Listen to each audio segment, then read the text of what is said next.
Au moment où j'enregistre cet épisode de podcast, c'est la veille de mes journées portes ouvertes.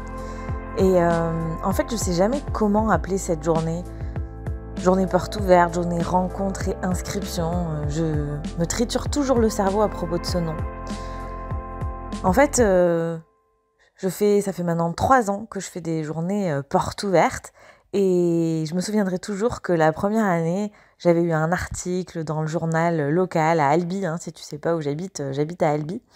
Et donc j'avais mis journée porte ouverte, cours d'essai offert, j'avais parlé du yoga, j'avais dit que si t'étais pas souple, c'était pas grave, tu pouvais quand même venir faire du yoga, tout ça.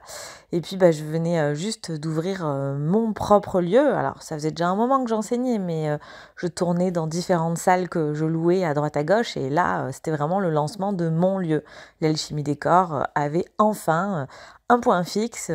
Pour donner des cours, j'allais arrêter de traîner mes 20 bolsters, mes 40 briques, mes 20 tapis de yoga. Bref, il fallait que le lancement, là, il soit réussi. Donc j'avais fait tout ce qu'il faut pour essayer d'avoir du monde. Et donc j'avais fait cette journée porte ouverte.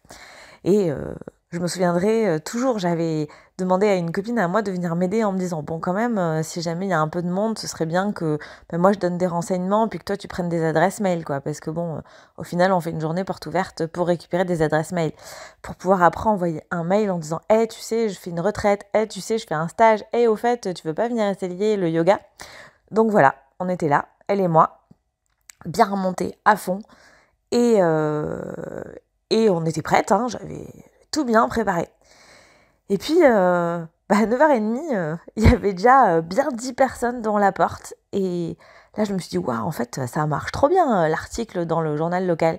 Et puis, les nanas, elles avaient amené des tapis. Et puis, je les ai regardées, je dis, mais pourquoi des tapis? Et puis, je vois bien qu'elles étaient en lay-in et tout. Et elle me dit, bah oui, on est là pour la journée porte ouverte. Ça commence à quelle heure, les cours? Ah ouais, en fait, on n'a pas la même définition d'une journée porte ouverte.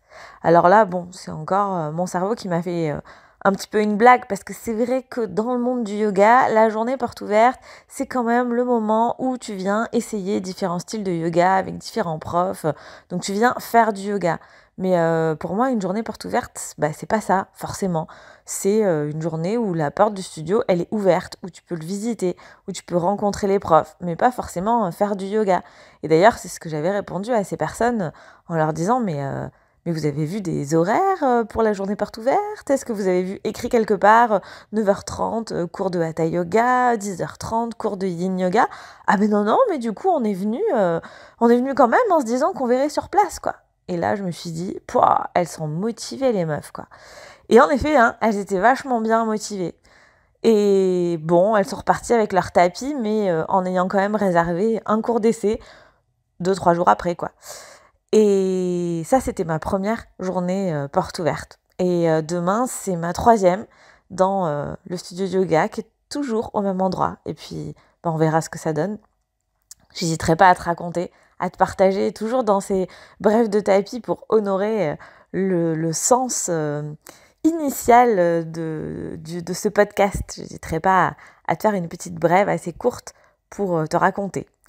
Alors voilà, j'ai décidé de continuer à te donner des connaissances, que tu sois prof de yoga ou que tu sois élève de yoga, sur le yoga bien sûr. C'est peut-être le mot que je prononce 150 fois dans la journée. Ça fera 151 fois. Bref, donc oui, je continuerai à te donner des connaissances, comme toujours, un épisode, une semaine sur 2, un coup pour les profs de yoga, un coup pour les élèves.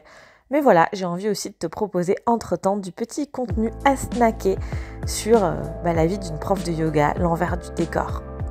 Voilà, tu sais tout, n'hésite pas à t'abonner si c'est pas fait, puis partage ce podcast avec les personnes qui sont intéressées par le yoga, qu'elles soient élèves ou profs, on sait jamais, ça pourrait peut-être les intéresser. Merci.